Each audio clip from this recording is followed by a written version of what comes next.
Hello Aquarius, these are your tarot cards for July of 2023. I'm Danielle Stimpson of Learn Reiki Philadelphia, and if you enjoy things like tarot, crystals, and Reiki, you should definitely hit that subscribe button because I live stream 5 times a week. So without any further ado, let's dive on into your cards. Okay, so Aquarius, your cards this month are really straightforward, but it actually leaves a lot of wiggle room for how it will show up in your life. So definitely check out the videos for your sun, moon, and rising sign if you happen to know all three, as well as any other major placements you have that you're interested in knowing about, because that'll give you maybe a little bit more of a clue as to what these things may relate to. But yeah, let's dive in. Like I said, pretty straightforward. So first off, the focus of this month is the world. This is amazing. This is great. You're reaching kind of like a pinnacle point. You've come a really long way, and you're pretty much at this point of culmination and success. It's like this is a really big stepping stone. It's not even so much a stepping stone. You're arriving at a place that you've wanted to be at for quite some time. You're pretty much right there. So this is just some advice as to how to really get over the hump, so to speak, and to make the most momentum to help bring you over into the next goal. So the energy that you are bringing with you from June is the Two of Cups. Two of Cups is one of the better cards in the entire deck. This is basically exactly what it looks like. It's often seen as like a lesser lovers. This could be like a relationship, but for a lot of you, this will be a connection with a person or an organization or a job or something along those lines where it feels very meant to be. It's like very balanced, honesty, openness, transparency, heart to heart connection. It's like things feeling like they're matching up. Cups are of emotion, so it's a feeling of like mutual fulfillment there. Like I said, for some of you, it'll be a relationship. For some of you, it'll be work, career, or just a place in your life that you've really wanted to be. The challenge for the month is actually the High Priestess, which in the challenge position shows up as it would if it were in reverse.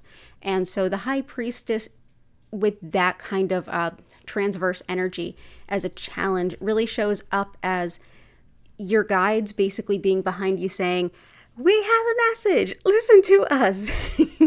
This is about listening to your intuition and trusting your intuition. There's definitely things that you want to be able to sense and feel. This is trusting your gut. This is all the ways that you might connect. If you're a deeply spiritual person, do your spiritual practice.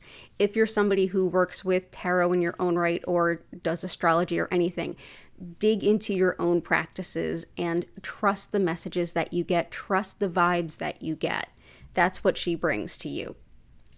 The best path forward actually underscores that same point. The best path forward is don't get stuck in your head. This is the 8 of Swords, and it looks really terrible. It's not. Basically, this is all of these swords. Swords are like mental and thought-based. This is how we think. These swords are anchored in the sand. They are not in a position to cause this person any harm, but I would be pretty scared if I were in their position.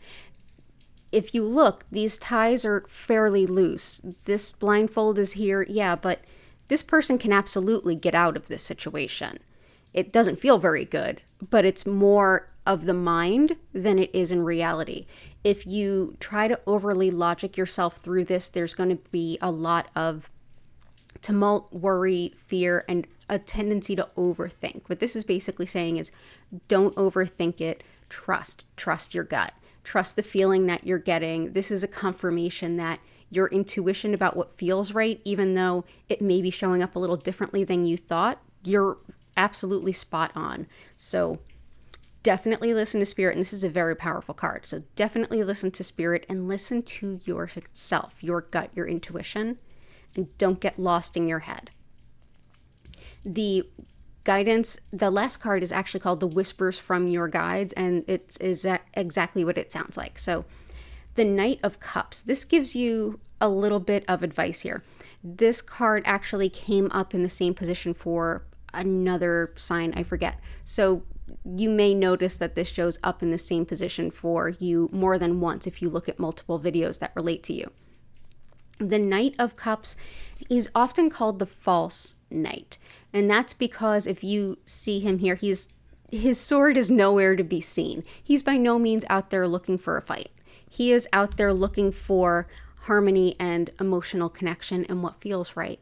This is someone who tends to go back and forth between their ideals and what they know of the world, and they're trying to sort this out. There's a little bit of what we might read as immaturity in this, but also it's an openness. This is a going in with an open heart, looking for connection and seeking that connection. And again, cups are all emotions. That's everything that's fulfilling in life that isn't about money, basic needs, status, anything like that. It's emotional fulfillment. So basically, this is the advice. Now, remember, what are you bringing in from last month? You had that Two of Cups. Continue with that kind of vibe. Connect with the people that feel right. Connect with the people where it feels like I could just hang out with this person forever. It feels like I've known them for a long time, or maybe you have known them for a long time. The people that make your heart feel good. If you think too much, if you get too much lost in your thought, it's going to kind of pull you off course. So that's pretty much your straightforward reading is don't overthink things. Trust your gut, follow your heart. You're in the right place and you're doing great. So how that's going to apply to you might shift a little bit depending on your exact scenario, but definitely go ahead and check out those other videos. They'll probably give you a lot more insight into the nuance as it applies to you, but trust your gut, you're all good. If you want to learn more about me or schedule a one-on-one distance healing or tarot reading, my books are open right now. Visit learnreikiphiladelphia.com, which is linked in the description below, or go ahead and subscribe and join me for my 5 times weekly healing live stream right here on YouTube. Definitely go ahead and hit the like button if you found this helpful, and consider subscribing if you want to make sure that you are first in line to get your August cards. So thank you so much, Aquarius. Have a beautiful July, and I will see you soon.